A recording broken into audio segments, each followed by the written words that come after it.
Right, hi guys. I'm been trying to develop an RPG based on the Mamluk Sultanate. I made a couple videos about it, but if you are just finding this, so the Mamluk Sultanate in Egypt was kind of the main state for uh, almost 3 centuries, and quite unique in that it was a military patronage state that relied on essentially slave soldiers, initially Turkic, and later many predominantly Circassian, but there were other ethnic groups, of course. Um, and there was also the Mamluk Sultanate is also interesting because the political system was uh, quite unstable in many ways.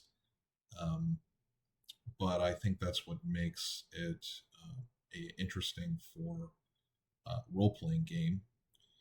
But today I've been trying to write up some character creation rules that give it um, to try and capture what I'm going for. Um, and as you can see, I've got a few things up there on the notepad. I'm going to try and go through this and see if it works. So the first thing is because Mamluks were captured as slaves from the Dusty Kipchak, so it's like the kind of like the Pontic steppe region north of like Crimea. It was Turkic in the Middle Ages.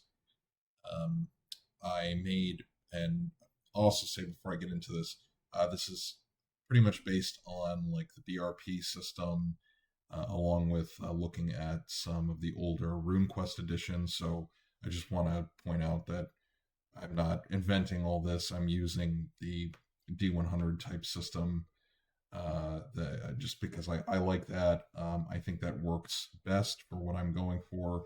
But this is a sort of experiment.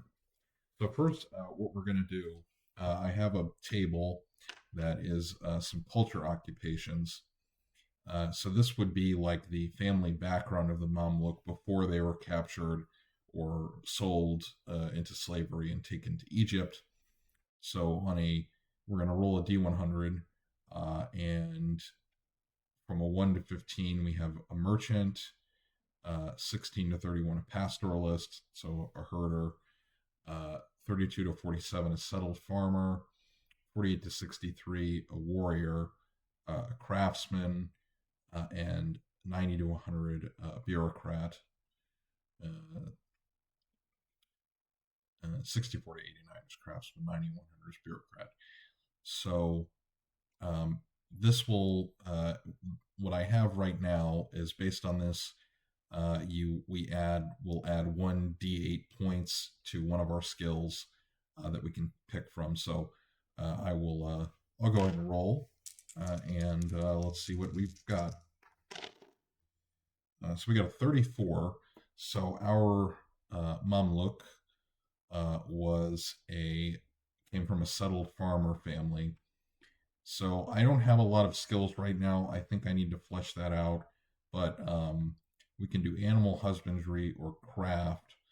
I think I'll do animal husbandry. So we're gonna see how many points we'll get in that. Okay, so we got a 7. So we will get 7 points in animal husbandry.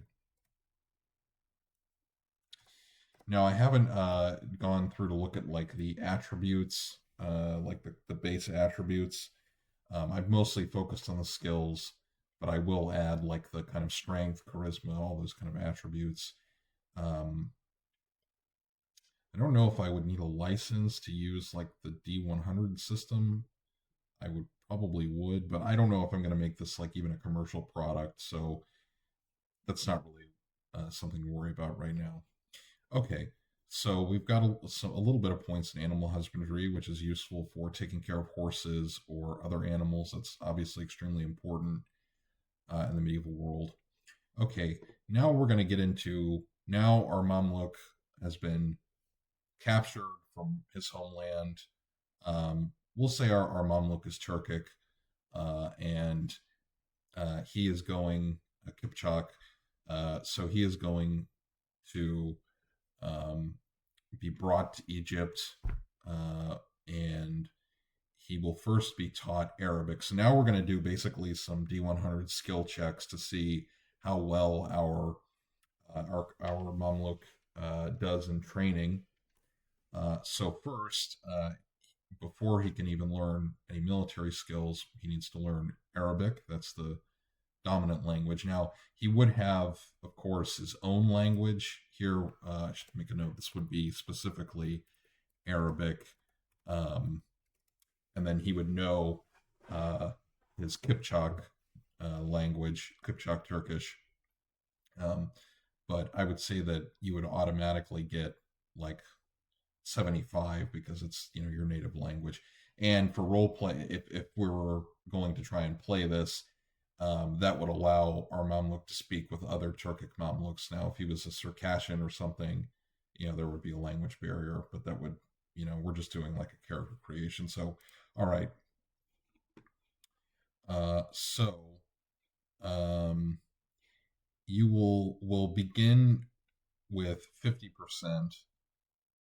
So all of these kind of taught skills will begin with 50%.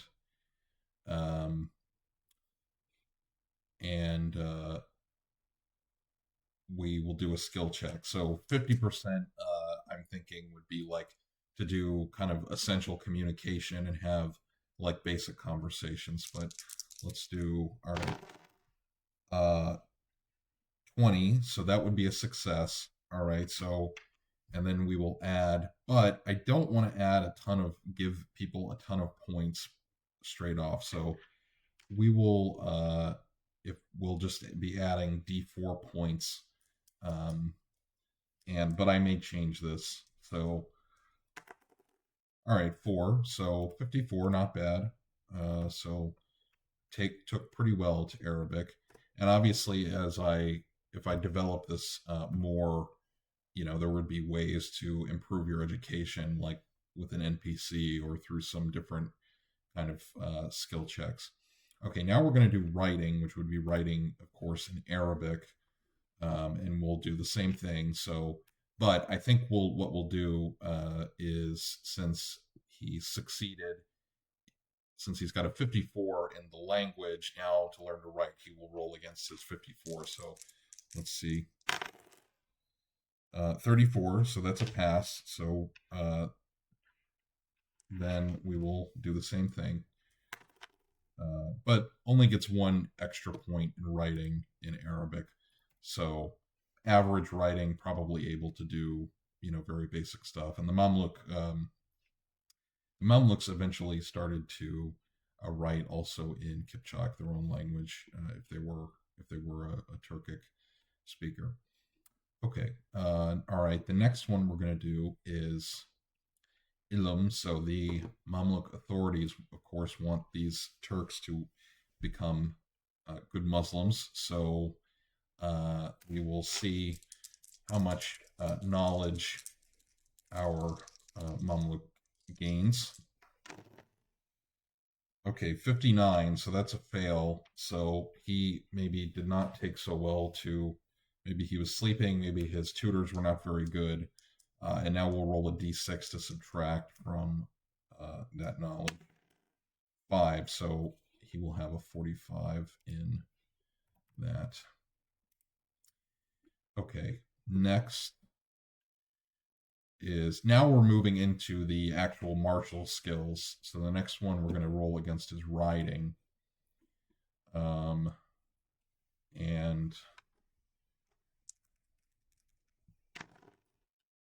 we got 1, so very good. And we will go ahead and roll.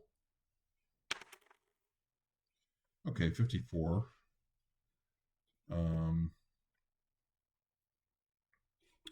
And then next we will do the weapon skills. So our sword, 90. So that's a fail. So we're going to subtract. So he's not a very good swordsman.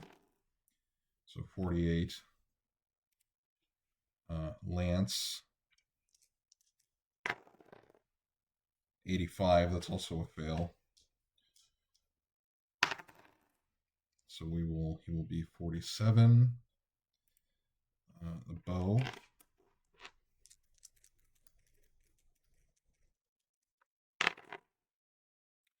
80, another fail. And he will be knocked down to 46. Then dagger. 91, another fail. Well, the dice are not with our poor Mamluk today. 3, so we will 47. Hand to hand. A 13. So, okay, so got a good 13. Okay, so 52. So two points to that. Other, we're going to leave that blank. So other would be maybe a weapon you could learn later on, like maybe if you're playing like a late Mamluk character, like in the 15th or very beginning of the 16th century, you could try to learn like to use a musket, perhaps, or some other kind of weapon, like an axe. I don't know, some weapon you would want. So we're going to leave that blank. And then now the next thing we're going to roll for is who our starting patron is. So same thing, it's going to be a D100 chart.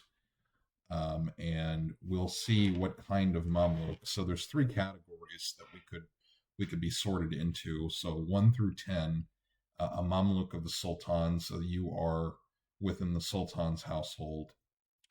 11 through 89 is Mamluk of an Amir. So this would be one of the commanders. And then 90 to 100, we are the son of a Mamluk or an Amir. Now, this is kind of a little different. This is a slightly little bit of a nuance. So, if you are a son of a Mamluk, you are put into a different type of regiment in the Sultanate, and you are not technically a Mamluk because you're not enslaved, right? You're not taken as a slave. So, let's see who our patron is, and this would affect. I haven't developed this, but this would affect like our starting income, and like who our patron is. Because if we're a Mamluk of an Emir, the Emir might have some ideas about what he wants to do to attain power or something. Whereas if you're the Mamluk of the Sultan, you're probably going to be trying to protect the Sultan in some way, or maybe you want to try to remove him from power or conspire against him. All right, let's go ahead and roll. Okay, 89. So we are, by the skin of our teeth, the Mamluk of an Amir. And I think that's all I'll do. So this is kind of a rough idea of what the character creation would be like. And this is kind of a test and a proof of concept. Um, I think I've got some idea of trying to do a life path system and trying to represent like the training, what can happen during the training of the character. I don't know if I'm going to think about if I want to have the starting value be a straight 50 or something else. Not sure yet. And there's some of these skills would be derived from other characteristics. So, like I said, if I continue to use like the D100 system, like survival would be derived from like constitution, stealth from dexterity, etc. And then the other one that you would not be able to like gain immediately would be Tasawu. So that would represent like if you want to, if your character wants to become initiated into a Sufi order of mystics, what would you would get some kind of training where you'd have to roll, to be part of that lodge or that specific lineage and attain that kind of knowledge. I'm not sure how that would function mechanically yet. What that would represent mechanically, or and the same with the ilum. I mean, that would be kind of probably that would be used socially, but also trying to think about how to represent like um, the way like Islam was practiced in the Sultanate. Like you would have to maybe perform certain activities to be like the kind of main um, Islamic practice to get some kind of that would be mechanically part of the game. Perhaps I don't know yet. I have to think about how to do that, how to implement that in a careful way. But I'm trying to think about this as like a how would the people in this how were the people in this world thinking about this? What would they do? That kind of thing. So all right. I hope this was at least interesting. If you're maybe a more experienced RPG player or designer or something, if you have any suggestions, let me know. And like I said, I want to just reiterate that I am borrowing and looking a lot at RuneQuest and D100 to do this, just because I like that system, and I'm most familiar with it. Not RuneQuest, but D100 through Call of Cthulhu. So um, if maybe there's another way out there that I could approach this, but yeah, if you have any comments, let me know. I hope this was at least interesting, and thanks for watching.